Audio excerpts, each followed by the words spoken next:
Merhabalar, kanalıma hoş geldiniz sevgili dostlar. Renk bombası motiflerimizi Picasso hırka olmak yolunda hazırladım.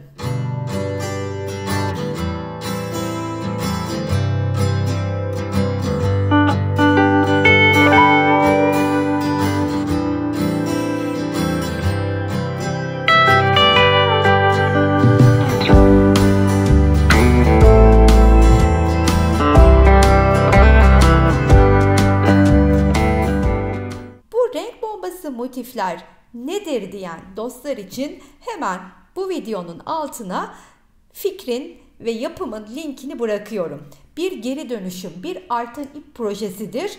Bu motiflerde kullandığımız iplerimiz, detayları o videoda bulacaksınız.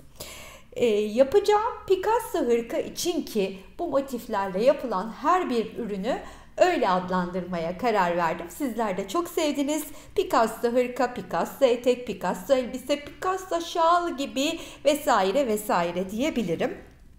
Bu motiflerimin ölçüsü benim birleştirme kenarı olmaksızın 12,5 santim. 5 sırada ördüm Gorgeous motifimi. O bırakmış olduğum linkte yapımını da zaten bulacaksınız.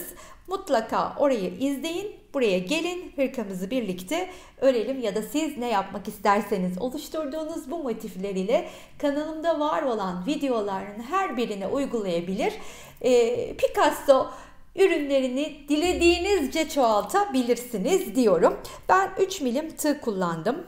Bunu da belirtmek isterim. Videonun sonunda da ne kadar ip gittiğini, ağırlığının ne kadar olduğunu da sizlere bırakmış olacağım. Öyleyse 75 tane 12,5'luk santim motifi tamamlıyorum. Geliyorum.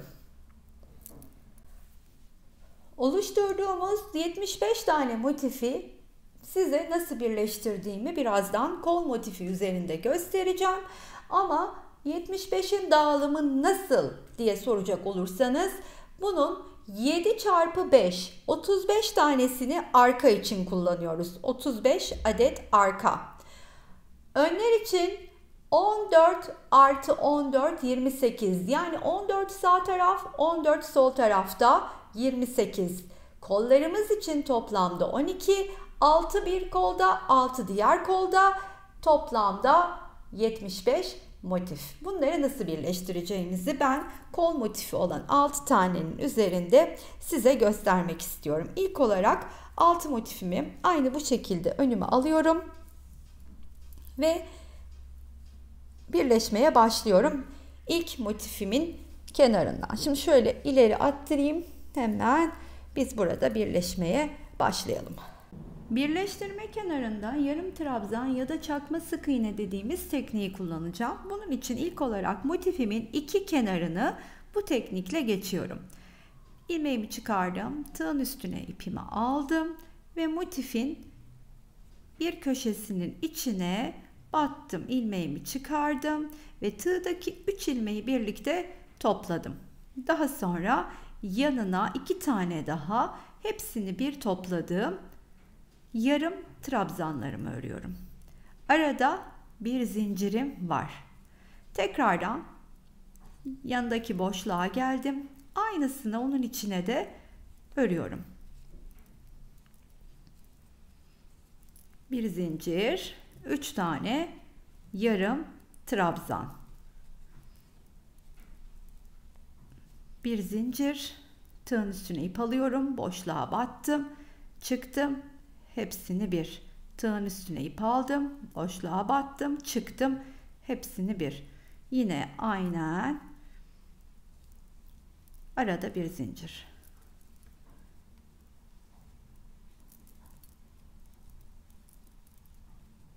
Bir zincir, boşluktayım yine. 1 2 ve 3. Tekrar bir zincir, köşeye geldim. Köşeye 3 tane yarım trabzanımı örüyorum. 3 zincir çekiyorum.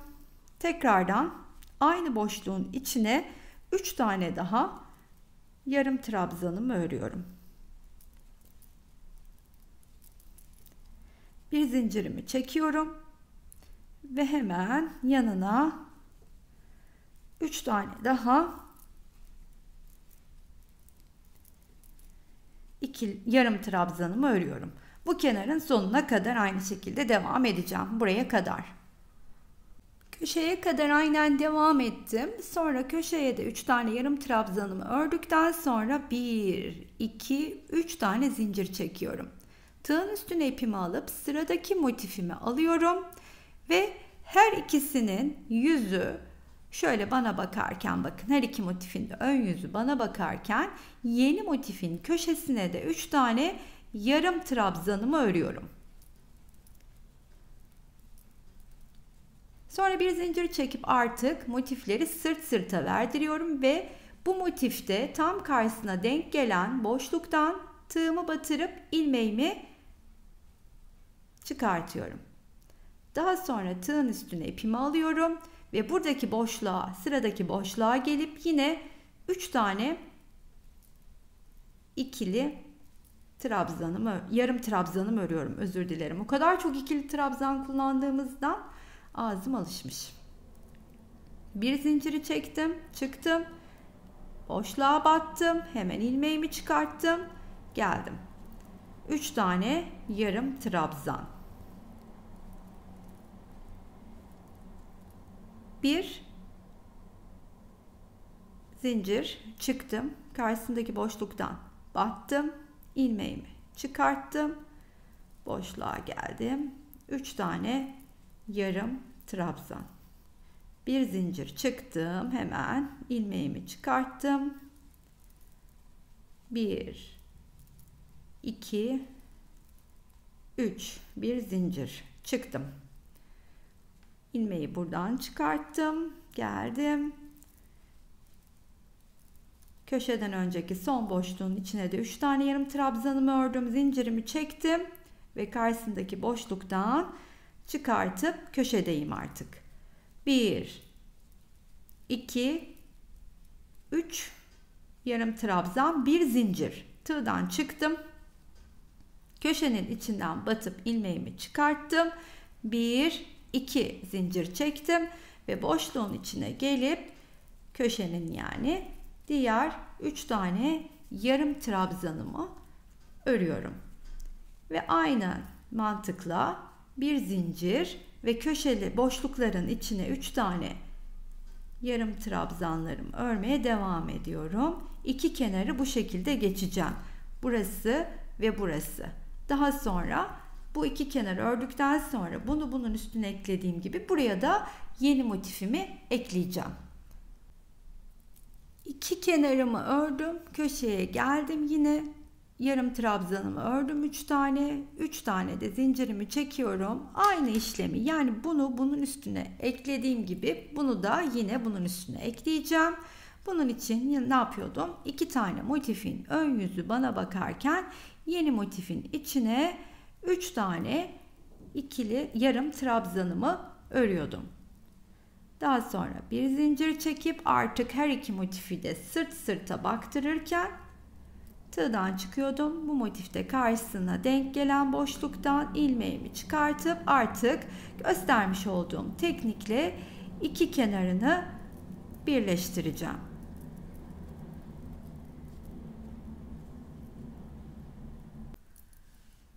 Bu kenarı da birleştirdim. Şimdi ne yapıyorum? Hemen şu iki kenarı öreceğim.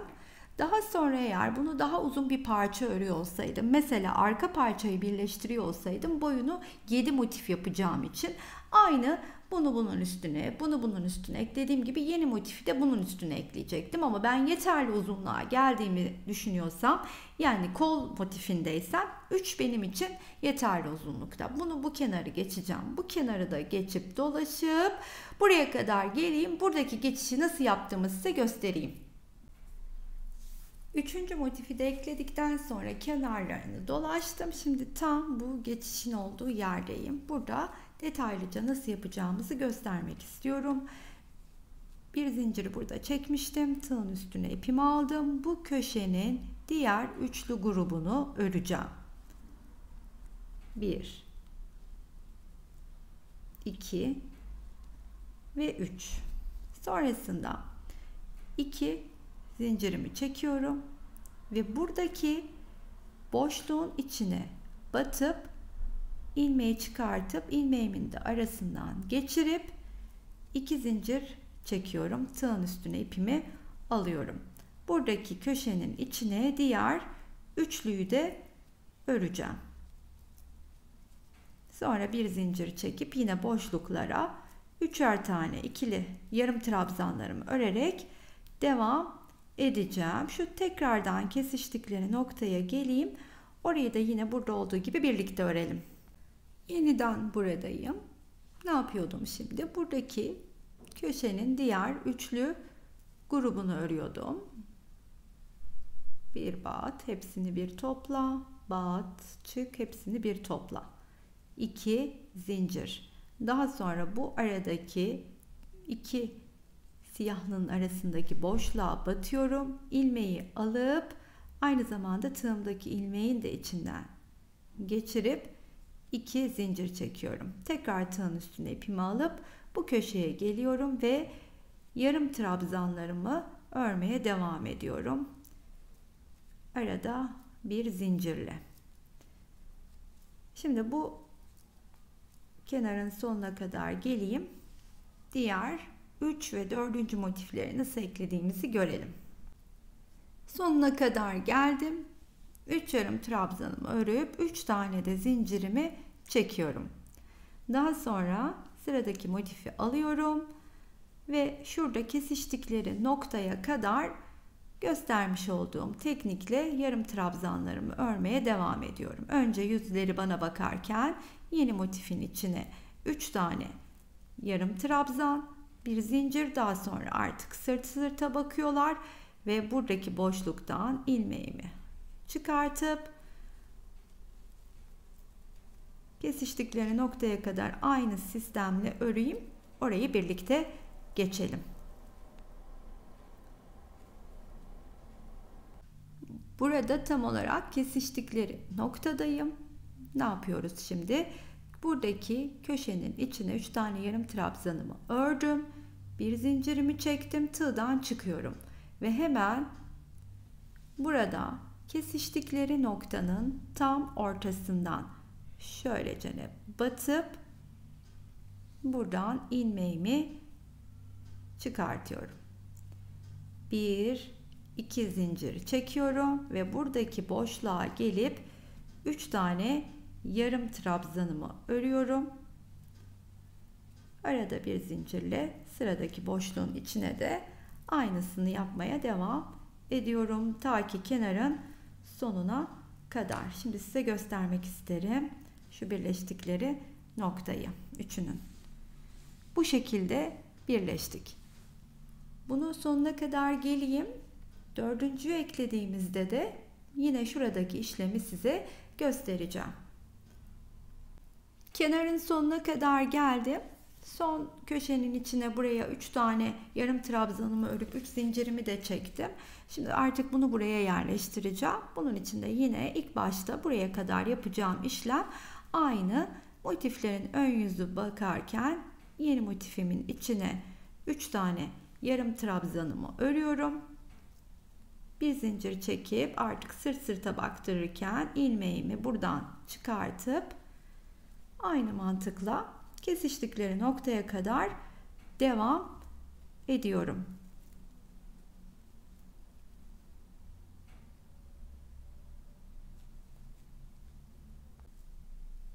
Dört motifin de kesiştiği noktaya yaklaştığımda buradaki yeni motifin köşesinin içine ilk olarak 3 tane yarım trabzanımı örüyorum ve bir zincir çekiyorum. Daha sonra tığdan çıkıp şu 3 motifin birleştiği yerdeki ortaya batıyorum ve bu ilmeği oradan çıkartıp 2 zincir çekiyorum. Ve buradaki köşenin diğer 3 tane yarım trabzanını örüyorum. Bir zincir çekiyorum ve artık sıra, şimdi bu kenarı birleştirdim. Bu iki kenarda. Bunun için de bu motifte karşısına denk gelen noktadan batıyorum. İlmeğimi oradan çıkartıyorum ve bu boşluğun içine gelip 3 tane yarım trabzanımı ördüm. Çıktım tığdan, hemen arkadan geçirdim. Kenarın sonuna kadar aynı işlemi yapıyorum. Kenarın sonuna geldiğimde de köşenin içine 3 tane yarım trabzanımı örüp bir zincir çektim. Artık burada iki motifin şurada kesiştikleri noktanın tam ortasına batıyorum. İlmeğimi oradan çıkartıyorum. 2 de zincirimi çekip hemen buradaki boşluğa gelip diğer 3 tane yarım trabzanımı örüyorum.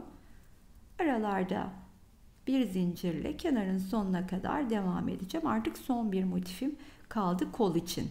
Dediğim gibi kol 6 artı 6, yani bir kolda 6 motif var. Şu an önümde görmüş olduğunuz kol parçası oluşmak üzere.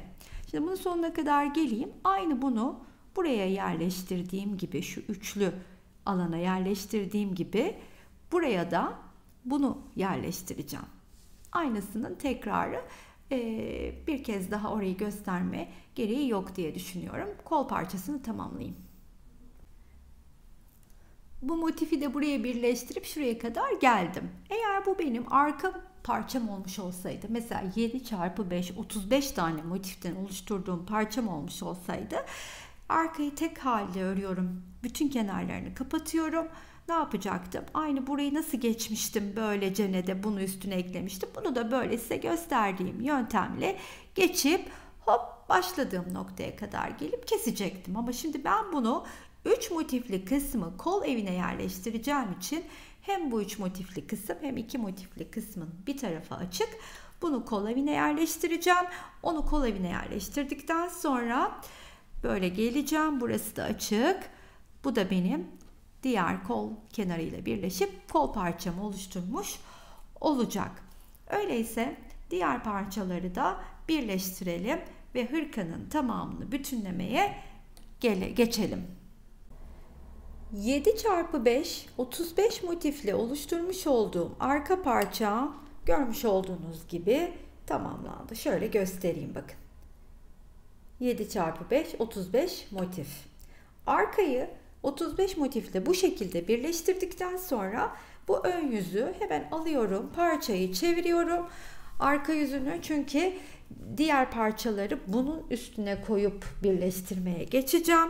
Bunun için de hemen ne yapıyorum? Sağa ve sola. Şimdi ortada bir tane motifim kalacak. Arkayı 5 motifle kurduğum için bu hırka şöyle düşünebilirsiniz.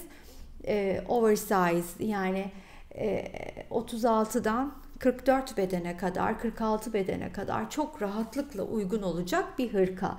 Videonun sonunda zaten beden detaylarını bırakacağım size. Şimdi 2 artı 2, yani 7 çarpı 2, 7 çarpı 2, 14, 14 motifi de şu şekilde birleştiriyoruz. Şimdi benim burada anlattıklarımı sağ elini kullananlar benim gibi birebir uygulayacak. Sol elini uygulayan arkadaşlarım ise burada ne anlatıyorsam tam tersini, benim sağda gösterdiğimi solda, solda gösterdiğimi de sağda yapacaklar. Bu parça, iki parça oluşturuyorum sağ ve sol kısımda. Önüme yatırdığımda hırkanın sağında, üstüme giydiğimde solunda kalan kısmı için şimdi size bir detay veriyorum. Hemen ne yapıyorum? Motiflerimi dikey olarak birleştiriyorum. Üstteki motifimi alıyorum mesela, bunu bunun üstüne, bunu bunun üstüne, yani ya da bunu bunun altına, hop böyle dikey bir parça oluşturuyorum. Daha sonra yukarıya kenarını çıkarken diğer sırayı buradan itibaren dikey olarak birleştiriyorum. Uzunlamasına dikey olarak birleştirdiğim parçayı, hırkayı önüme yatırdığımda sağda kalan kısma, üstüme giydiğimde solda kalan kısma yerleştiriyorum. Diğer tarafın parçasını ise şöyle yapıyorum hemen. 2-2, dikey değil de yatay olarak birleştiriyorum. Onu da göstereyim size.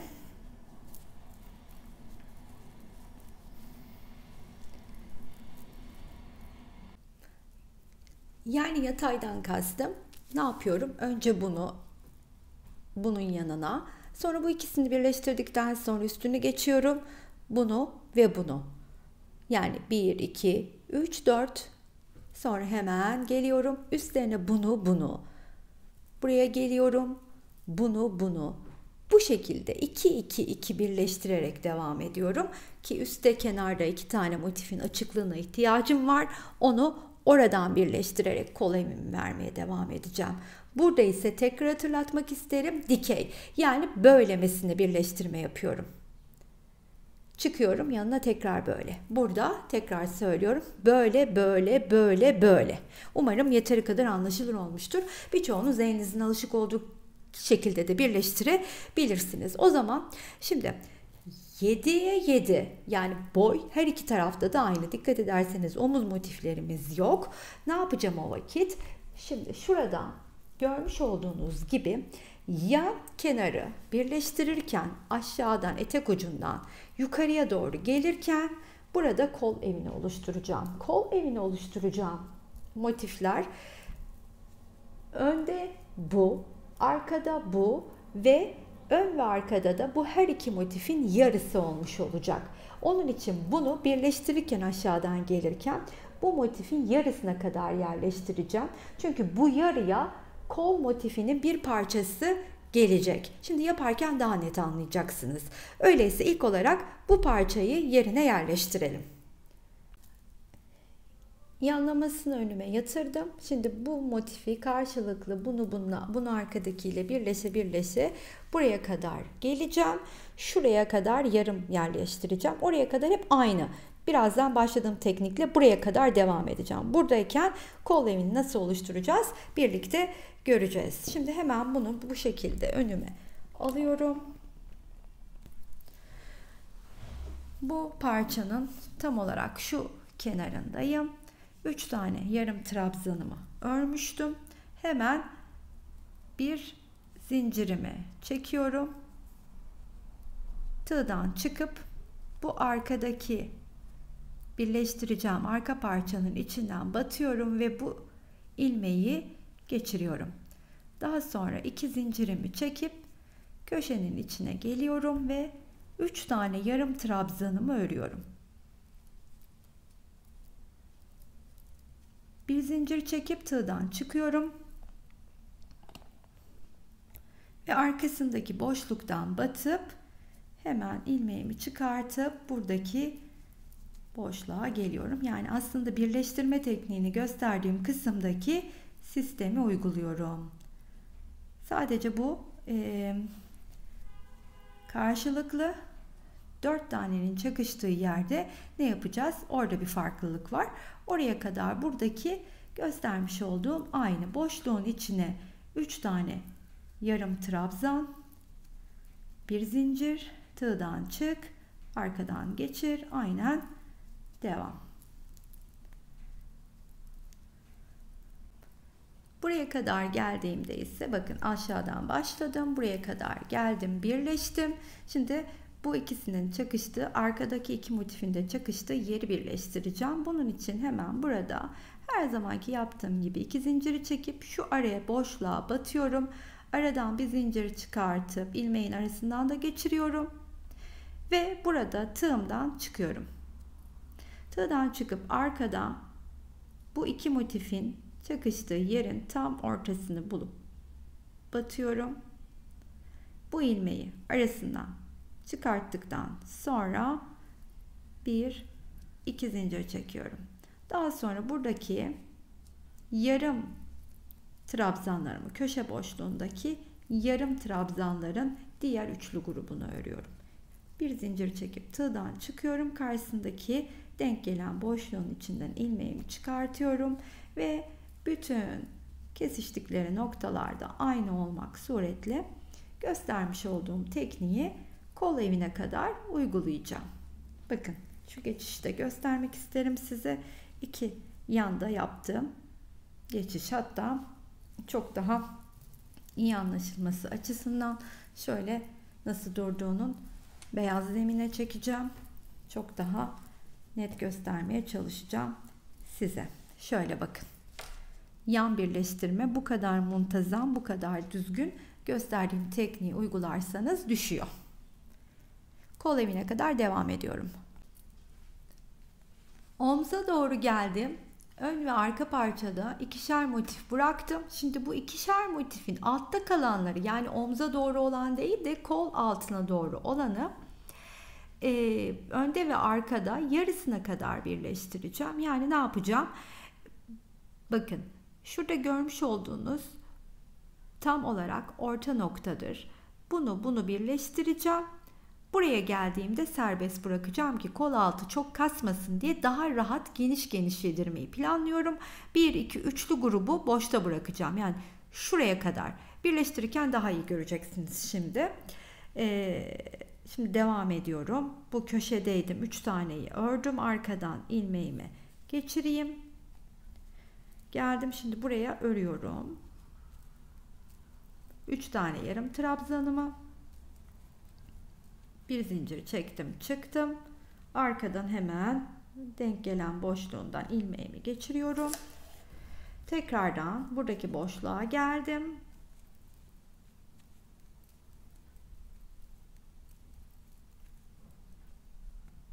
Bir zincirimi çektim ve buradaki yine karşısındaki boşluktan geçtim. Şimdi buradan sonrasını örerken artık birleşme yapmayacağım.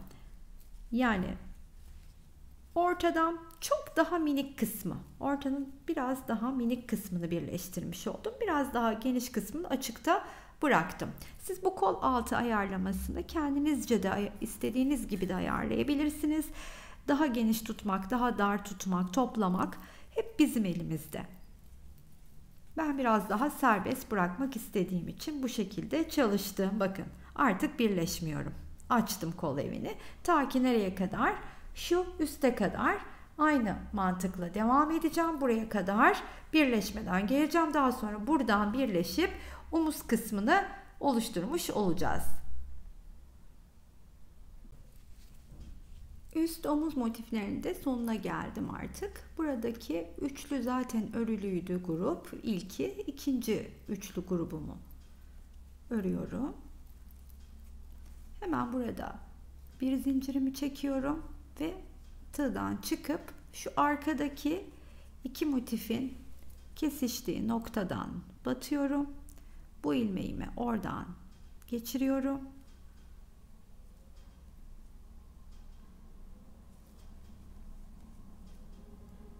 Sonra bir zincir çekip burada yarım trabzanın ilkinin üstüne batıyorum. Buraya ve arasından geçirdikten sonra güzelce kilitliyorum ve hırkanın bir tarafını yerine yerleştirmiş oldum. Şimdi sıra diğer tarafı birlikte yerine yerleştirelim. Bu tarafı yerine yerleştirdim. Tabii ki kol evimi oluşturarak. Şimdi sıra burada. Buradaki başlangıç noktam ise burada, biliyorsunuz altta yandan başlamıştık. Burada üst kenardan başlıyorum. Ve hemen üstü bu öndeki iki motifin kenarını arkadaki iki motifin kenarıyla birleştirip omuz enseyi oluşturuyorum. Ve buradaki açıklığı bırakarak kol evini, daha sonra alt kısmı birleştirerek aslında bu tarafı da tamamlayacağız. Daha sonra etrafının örümüne kolları takmadan evvel beraberce geçeceğiz. Ortada bir motif kalacak. Soldaki iki motife çalışıyor olacağım, üst iki kenarları. Burada yarım trabzanlarımı örmüştüm. Bir zincir çekmiştim. Hemen tığdan çıkıyorum.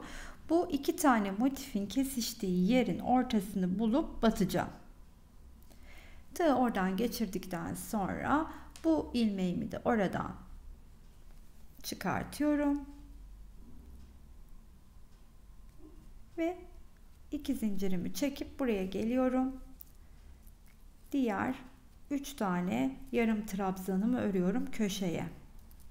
Sonra yine bir zincirimi çekip göstermiş olduğum tekniği uygulayarak üst iki motifin iki kenarını birleşip geleyim. Kol evini bu tarafta da beraberce oluşturalım.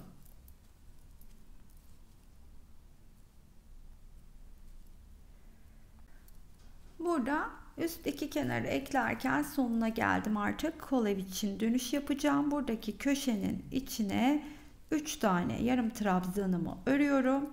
Bir zincir çekip tığdan çıkıyorum. Köşenin ortasına batıyorum. İlmeğimi oradan çıkartacağım hemen. Pardon, tam ortasına batmam lazım. 1-2 zincirimi çekiyorum. Bakın artık dönüşte buranın ortasına, yani diğer tarafta yaptığımız yer gibi aynı burada da ortasına kadar birleşmeden örüp geleyim. Birleştireceğimiz yeri de size karşıyla denk gelecek şekilde göstereyim. İlk motifin kenarını geçtim. Şimdi burada da köşeyi yaptım. Köşeyi yaptıktan sonra 3 tane yarım trabzan grubu boşluğu dolduruyorum. Şimdi bu benim birincisi. 1. Arada bir zincir. 2.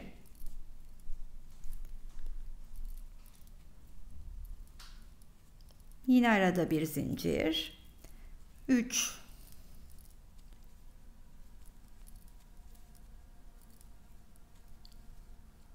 Şimdi buraya geldiğimde artık karşısındaki denk gelen noktayı bulup batacağım hemen. O da neresi oluyor bakın. Şimdi üst üste koyuyorum. Zaten o kendini bana gösterecek. Hemen alttaki motifi sayacağım. 1, 2, 3. Onun yanındaki boşluğa geleceğim. Tekrar sayıyorum. Köşe hariç yalnız bakın. Köşeyi saymadan 1, 2, 3. Hemen onun yanındaki boşluğa geldim. Tığımı batırdım. İlmeğimi oradan geçirdikten sonra geliyorum buraya.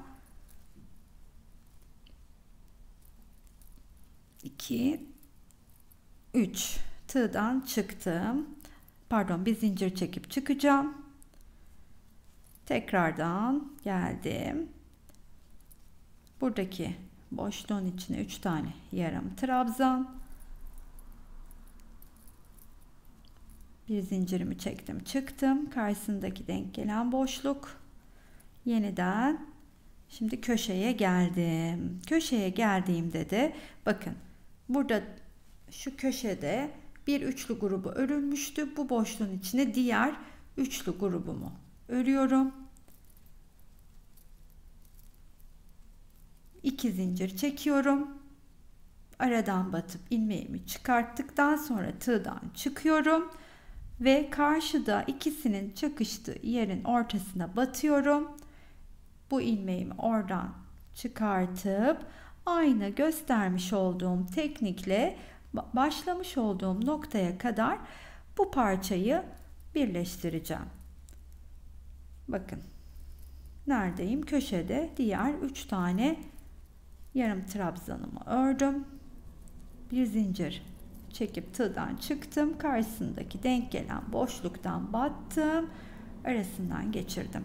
Şimdi başladığım nokta derken tam olarak neresi oluyordu? Şöyle göstereyim size. Bu noktaya kadar geleceğim. Burada artık tam hırkanın eteği burası ama yan tarafı, kol altından gelen taraf burada bitmiş olacak. Buradan itibaren de artık etrafını örmeye başlayacağız. Buraya kadar geleyim. Etraf örmeye, yukarı çıkmaya beraberce başlayalım. Bu son noktaya kadar geldim. Buradaki üçlüyü de ördüm. İlki hazırdı. Diğer yarım trabzanlarla üçlüyü ördüm. Burada bir zincir çekip tığdan çıkıyorum. Şu köşenin içinden batıp ilmeğimi arasından geçiriyorum.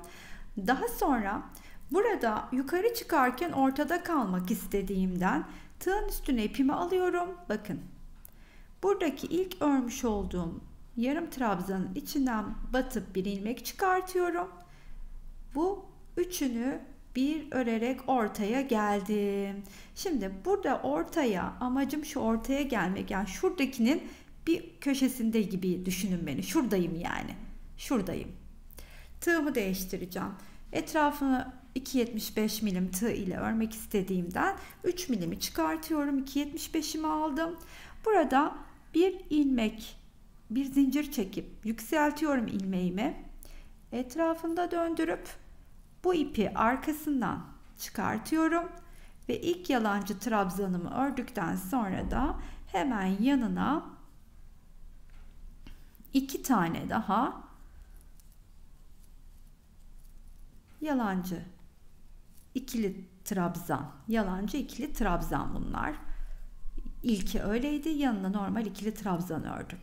Şimdi ilk çıktığım bacağım yalancı ikili trabzan, yanına 2 tane ikili trabzanla bir üçlü grubu oluşturmuş oldum. Arada artık zincirim yok. Buradaki boşluğa geliyorum.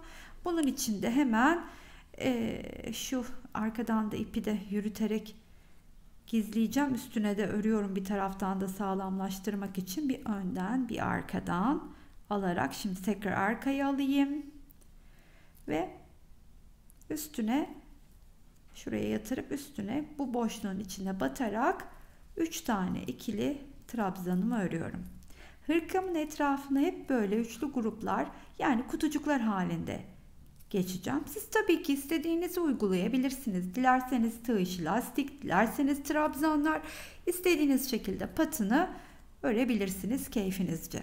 Şimdi bunlar hep arada zincir olmaksızın üçlü gruplar, ikili trabzanla. Buraya kadar geleyim. Şuradaki geçişi de birlikte yapalım. Buraya geldim. Şimdi ilk olarak buradaki boşluğun içine 3 tane ikili trabzanımı örüyorum. Daha sonra tığın üstüne ipimi alıp buradaki boşluğun içine batıyorum. 3 tane ikili trabzanımı örüyorum. Ve diğer boşlukların içine de yine arada hiç zincir çekmeksizin batıp 3 tane ikili trabzanımı örüyorum. Köşeye kadar geleyim. Köşeyi de birlikte geçelim.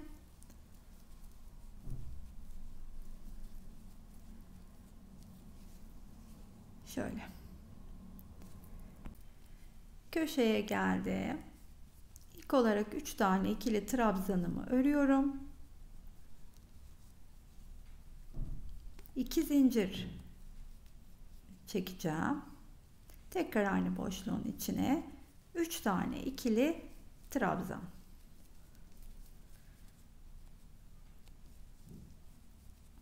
Ve hemen diğer boşluğa zincir çekmeksizin geçiyorum ki ben bu şekilde yapıyorum. Bir kez bunun altını çizmek isterim.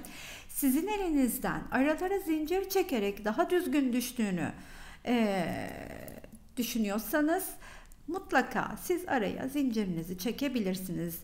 Dediğim gibi bunlar hani kesin katı kurallar değil. Elimizden nasıl da biraz güzel düştüğünle ilgili diye bilirim.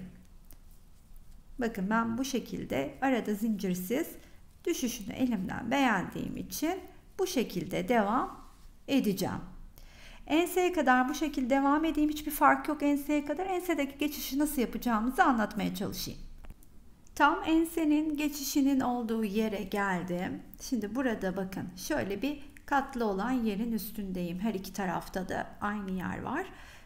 Orada ilk sırada şurada bir minik bu köşeye 3 tane öreceğim. Yani toparlama yapmadan evvel bir geniş örmek istiyorum yakayı oturtmak için. Bunun için de 3 tane buraya örüyorum bu boşluğun içine. Daha sonra bu boşluğun içine de geliyorum. Bakın buraya. Bunun da içine örüyorum. O geçişteki iki köşenin de içini böylelikle doldurmuş oldum. Şu şekilde. Daha sonra aynen boşlukların içine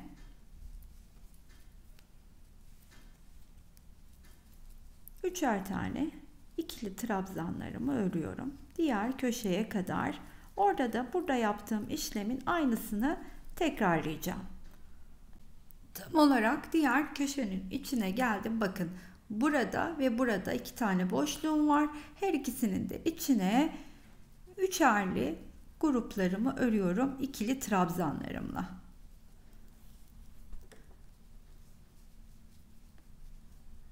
Sıra bunda.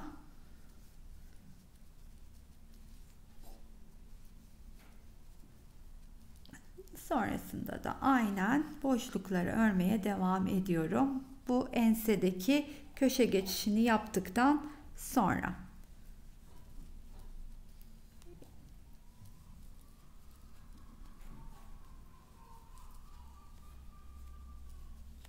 şöyle göstermek isterim ki şuradaki geçişi nasıl yaptık. Hatta hemen şimdi direkt beyaz zeminin üstüne çekeceğim. Şöyle üstüme alayım şunu. Daha net görün diye. Hırka büyük olunca tabii kadraja sığması da bir o kadar zor. Büyük parçaları anlatmak gerçekten çok zor. Bakın şöyle bir geçiş yaptık. Şimdi bir sonraki turda da ne yapacağım? Yine burada görmüş olduğunuz boşlukların içine aynen üçlülerimi örüp devam edeceğim. Hep üçlülerimi burada oluşan boşluklara örerek devam edeceğim. Sonraki sıralarda bir toplama gerekirse size nerede nasıl bir işlem yaptığımı göstereceğim. Ben tamamlayayım patını örmeyi. Bu zeminin üstüne aynen devam ederken farklılık olursa size detaylarıyla göstereceğim.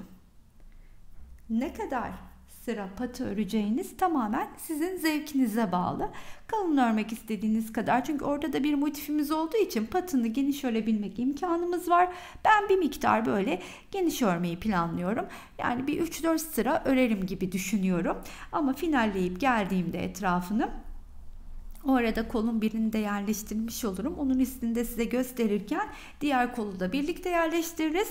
Ve canım, her birimizde sadece bir tane olabilecek, bir daha eşini benzerini öremeyeceğimiz Picasso hırkamızı tamamlamış olalım. Hırkanın patının ilk sırasını tamamlamak üzereyim. Burada köşede başlamıştım biliyorsunuz. Son köşeye geldim. 3 tane ikili trabzanımı örüyorum. Daha sonra bir üste çıkmak için ortada kalmak istiyorum. Ondan ötürü burada ilk örmüş olduğum bacağın tepesine batıp ipimi kaydırarak arasından çıkartıyorum. Ve şu 2 ilmek tığdayken ikisini bir örüp böylelikle ortaya geliyorum. Burada ise bir zincir çekip yükselip etrafında döndürüyorum. Bu ipi arkadan dolandırıp böyle bir yalancı trabzanı örmüş olacağım. Tığdan kaçırmazsam. Hemen aldım. Sonra yanına 2 tane ikili trabzanımı örüp ilk üçlü grubumu buradaki boşluğa örmüş olacağım. Daha sonra sırasıyla yine arada zincir çekmeksizin her boşluğun içine bir üçlü grup örerek devam ediyorum. Köşede yaptığım işlem bir alt sırada yaptığımın aynısı olacak. İkinci turun ense dönüşüne geldiğimde ise yine bakın burada oluşan boşlukların içine batıp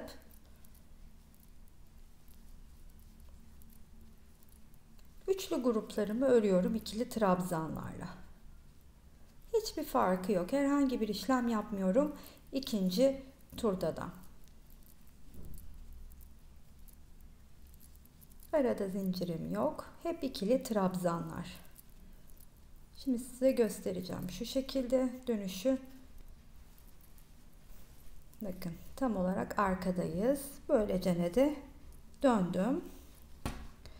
Burada eğer bir fazlalık, bolluk hissederseniz, dalgalanma hissederseniz, yani marullanma da diyebilirim. Demek ki o vakit bir toplama yapmanız gerekiyordur. O zaman trabzanlarla kesme yaparak da bu kısımda yol alabilirsiniz. Ben şimdi bu turu da aynen her boşluğun içine bir üçlü grup örerek devam edeceğim. Hırkamın etrafını 4 sıra tamamladıktan sonra, yani 4 sıra kafes sıralarını geçtim. Aynı göstermiş olduğum gibi size kolunu kol evine yerleştirdim. Bakın şimdi burada detaylı göstereceğim oradaki boşluğa nasıl yerleştiğimi. Biliyorsunuz 3 motifle oluşan bir motif parçamız vardı. Şöyle ki kol evine yerleşecek kısmı 3 motif, normalde 3x2 6. Bunu şu motifler, yani 1, 2 ve önden arkadan yarım gözüken şöyle katladığımda bakın tam olarak bu parça olmuş oluyor. Bu şekilde yerine yerleşen. Şöyle yanına koyacak olursam da burada 2 motifle yarım bıraktığım alana bu yarım kısmı karşılıklı yerleştiriyorum. Karşılıklı 2 motifin olduğu yere de, kol evine de bunları yerleştirdikten sonra kolumu oluşturmuş oluyorum. Etrafına da kol ağzının çevresine de 6 sıra geçtim. 4 sıra hırkanın etrafına, kol etrafına 6 sıra. Bu kısımlar sizin dilediğinizce uzayabilir, kısalabilir. Hırkayı boyunu 2 motifle oluşturdum. Çok uzun kollu bir hırka olsun istemedim. Şuralarımda kalıyor 6 sıra geçtiğimde. Eğer bir motif daha ekleseydim çok uzun olacaktı. Siz kendi boyunuza ve ölçünüze göre değerlendirin lütfen. Şimdi bu motifleri bir de kendi evinde göstermek istiyorum.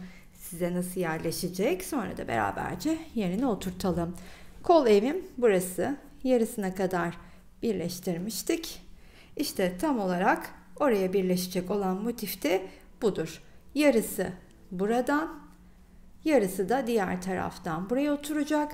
Bu motif burayla, arkadaki de bununla birleşince kol parçasını yerine takmış olacağız. Öyleyse beraberce eklemeye başlayalım. İlk olarak kol evini önüme aldım. Bakın şöylece yatırdım. Diğer tarafta yaptığım işlemin aynısını yapıyorum. Her iki kolda da aynı işlem. Bütün olan motifi birleştiriyorum ilk olarak. Daha sonra yarımı kol altına yedireceğim. Şu kısma yerleştireceğim. Hemen ne yapıyordum? Tığdan burada yarım trabzanlar örüp bir zincir çekmiştim. Tığdan çıktım. Şu ikisinin birleştiği yerin tam olarak ortasına batıyorum. Battıktan sonra oradan ilmeğimi çıkartacağım. Bu ilmeğimi oradan geçireceğim. Ve iki zincirimi çekip tığın üstüne ipimi alıyorum. Buraya gelip yarım 3 tane trabzanımı örüyorum.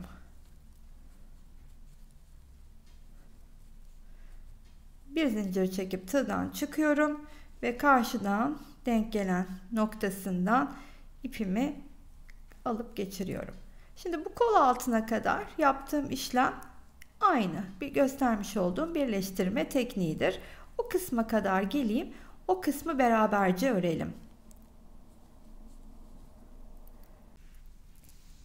İlk iki kenarını bütün olarak birleştirdiğim motifleri eklemiş oldum. Şimdi sırada bu koltuk altındaki yarım alan vardı ya, şurası bakın yarım olan kısım.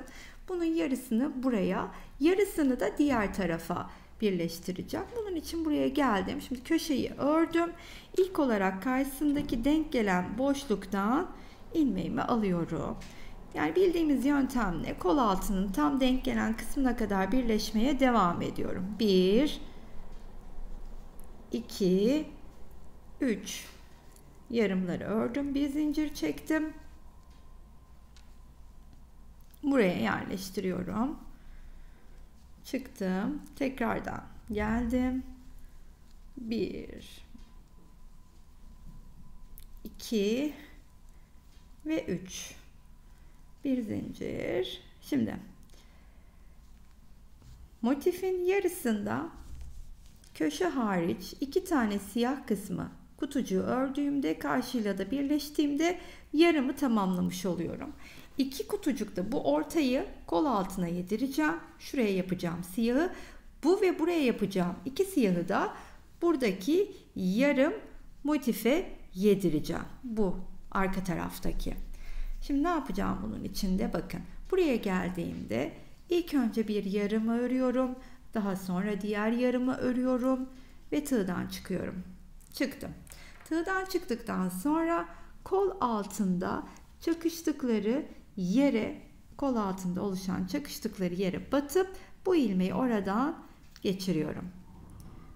Daha sonra tığın üstüne ipimi alıp hemen bir yarım trabzan daha örüyorum ve bu yarım trabzan ördükten sonra bir zinciri çekiyorum. Bu üçlüyle koltuk altına geçişi yaptım. Şimdi buraya döndüğümde ise şurada hemen yanında bakın şu geçişin yanında benim batmam gereken nokta var. Oraya batıyorum ve ilmeğimi oradan geçiriyorum. Şimdi buradaki iki kutucukla da yan tarafa da birleşeceğim. Önce ilkini yapıyorum, yarım trabzanımın üçlü grubumu. Bir zincirimi de çektim, çıktım. Buradan hemen battım. Hop çıktım. son köşeden evvelki boşluk. 1, 2 ve 3. Bir zincir çektim, çıktım. Karşısındaki boşluktan ilmeğimi geçirdim ve köşedeyiz artık. Buradaki köşe geçişini de birlikte örelim. Ne yapıyorduk? Buraya gelip köşenin diğer üçlüsünü örüyordum ilk önce. Daha sonra 2 zincirimi çekip buradaki boşluktan ilmeği tığımdaki ilmekten de geçirip karşısındaki çakıştıkları yerin ortasına batıyorum ve ilmeğimi oradan geçirdikten sonra 2 zincirimi çekip buraya gelip yarım trabzanların ikinci grubunu örüyorum ve şimdi sıra artık bu motifi karşıdaki motifle birleştirip kol parçasını kol evine yerleştirmiş olacağız. Neredeyiz yani tam olarak? Bakın dönüşteyiz. Şöyle biraz geniş açıda göstereyim. Dönüşteyiz. Dönüşte de bu buraya birleşecek. Daha sonra bu iki yanda birleşti mi kol parçası oluşmuş olacak. Biz de buraya böylelikle yarım motifi de kol altına da yerleştirmiş olduk. Yarısı arkada, yarısı önde. Şimdi ben bunu artık gösterdiğim yöntemle sonuna kadar geleyim. Şuradan birlikte dönelim. Burada da köşeye kadar geldim. Şimdi kolun iki tarafının birleşimine geçeceğiz. Ondan önce buradaki 3 tane yarım trabzanla oluşan grubu ördüm. Bir zincirimi çekip tığdan çıkıyorum ve burada şu kesiştikleri kısmı bulup onun içine batacağım. Daha sonra bu ilmeği oradan geçiriyorum. Artık dönüşe geçmiş oldum. Kolun formunu vereceğim kısım. Neresi? Bakın şu iki yan açıklığı karşılıklı birleştiriyorum. Aynı size göstermiş olduğum sistemle birleştirip kol ağzına kadar ilerleyeceğim. Şimdi burada diğer üçlü grubu örüp zincirimi çektim. Karşıdaki denk gelen yerden ilmeğimi çıkardım. Tekrar buraya geldim. Hiçbir farkı yok. Aynı tekniği uygulayarak karşılıklı birleştirmeye devam ediyorum.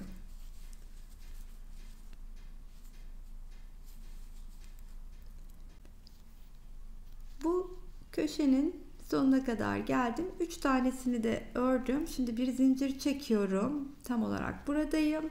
Karşıdaki şu köşenin içinden ilmeğimi geçiriyorum.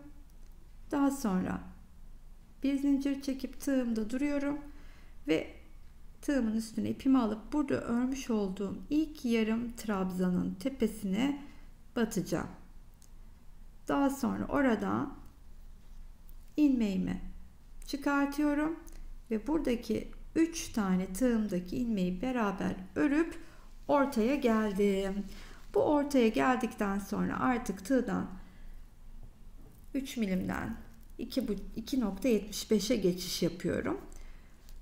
Siz de bunu hani gönlünüzce ister 2.5 isterseniz aynı tığla da devam edebilirsiniz.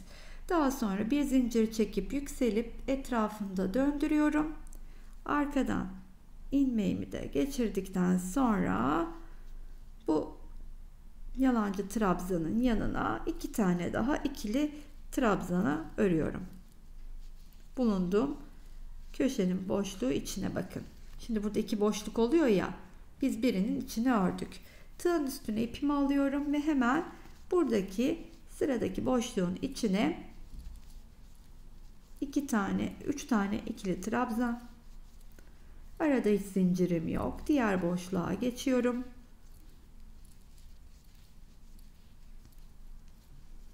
Üç tane ikili trabzanımı örüyorum. Tekrardan sıradaki boşluğa geçiyorum. Bütün boşlukların içine 3 tane ikili trabzanımı örüyorum. Şimdi şu köşedeki geçişi nasıl yaptığımızı da birlikte görelim. Oraya kadar geleyim. Şimdi buraya geldiğimde aynen böyle 2 tane köşe boşluğum oluyor. Her köşe boşluğuna ayrı ayrı 3 tane ikili trabzanımı örüyorum. Sonra buraya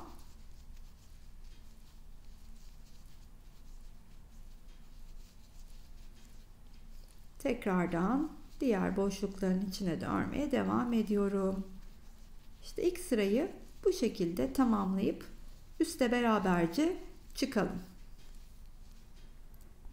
İlk turun sonuna geldiğimde burada diğer boşluğun içine de 3 tane ikili trabzanımı örüyorum. Ve 6 tane sıra örecektim toplamda, biliyorsunuz. Birincisini tamamlamış oldum. Şimdi yukarı çıkışta nasıl çıkacağım? Hemen buraya geliyorum. Burada tığımın üstüne batıp aradan ilmeğimi çıkartıyorum. İkisini bir örüp şöyle bakın, ikisini bir ördüm. Şöyle alttan ilmeğimi aldım ve bunu da beraber ördükten sonra bir etrafında döndürdüğüm ilmeğimin arkasından ipimi geçirdim ve ilk yalancı trabzanımı böylelikle örmüş oldum. Bakın, birlikte yapalım yeniden.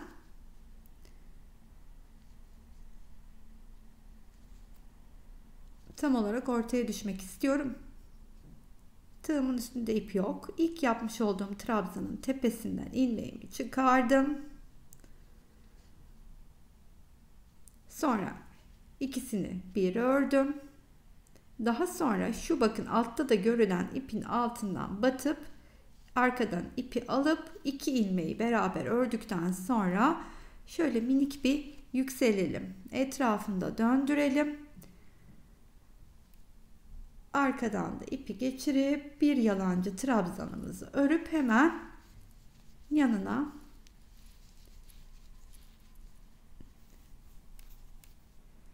iki tane daha ikili trabzan. Tığın üstüne ip, yanına 3 tane ikili trabzan.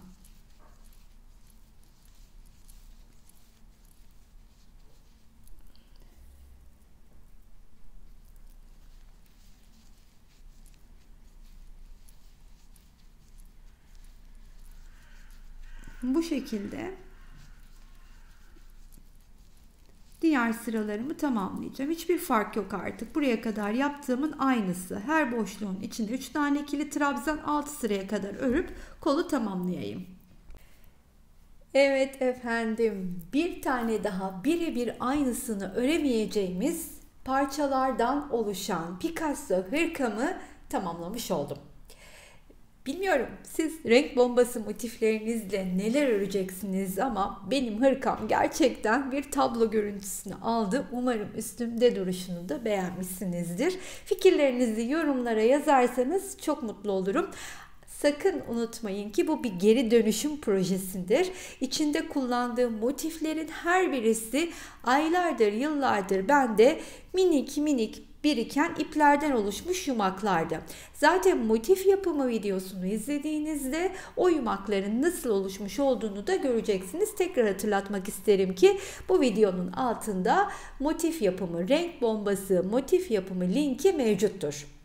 Hırkam oversize diyebileceğimiz, tek beden de diyebilirim aslında. Bir takım büyütmeler de yapabiliriz. Onu da söyleyeceğim şimdi. Çevresi 128-130 santim oldu çevresi hırkanın. Ben 4 sıra patını geçmiştim. Ben 130-135'e de uydurmak istiyorum diyenleriniz varsa şayet 2-3 sıra daha benim 4 sıra ördüğümü 6-7 sıra örerek çok rahatlıkla 6-7 santim hırkalarını genişletebilirler. Ben yarım trabzanlarla birleştirme yaptım ki motifler çok siyaha boğulsun istemedim iç kısmında. O rengarenk, bu renk cümbüşü kaybolsun istemediğim için yarım trabzanlarla birleştirme yaptım. Siz burada ikili trabzanla da birleştirme yaparak hırkanızı çok rahat 4-5 santim daha büyütebilirsiniz. Başta motif ölçümüzü vermiştim. Şimdi de size motiflerin birleşme sırasıyla birlikte kaç santim olduğunu söyleyeceğim. 13 santim birleşme sırasıyla birlikte. Hırkamın boyu verdiğim motif sayısıyla 100 santim oldu ki tam istediğim ölçüydü. İstediğim ölçüye çok rahat ulaştım. 100 santim boyu, 128 santim çevresi. Tek beden olarak düşünün lütfen. Minik oynamalarla çok daha büyük bedenlere de uygun örebilirsiniz. Şöyle ki XXX large kişiye öreceğim, o kullanacak diyorsanız, ki bu kadar renkli bir parçayı genelde tercih etmiyorlar ama oldu da istiyor. Bir sıra daha fazla örebilirsiniz renk bombası motiflerinizi ya da renge boğmaktan uzaklaştırıp siyahlı birleştirme kısmından bir sıra daha büyütebilirsiniz. Umarım hoşunuza gitmiştir. Aralardaki motiflerde bitirdiğimde tarttığımda 600 gram geldi. Yani 600 gram kadar artık ip kullanmış oldum iç motiflerinde. Birleştirme renginde ise siyahımda Alize Cotton Gold'dan 3 adet açmıştım. 50 grama arttı. 2,5 adet diyebilirim. Zeminine gitti. Onu da bilgi olarak bırakayım ve beğendinizse sizden her zamanki gibi bir kalbinizi rica ediyorum. Abone değilseniz hala abone olmayı unutmayınız. Beğeni ve yorumlarınız benim için çok kıymetli, esirgemezseniz sevinirim. Buraya kadar izleyen herkese çok ama çok teşekkür ediyorum. Sıradaki videolarda görüşmek üzere. Hoşça kalın arkadaşlar.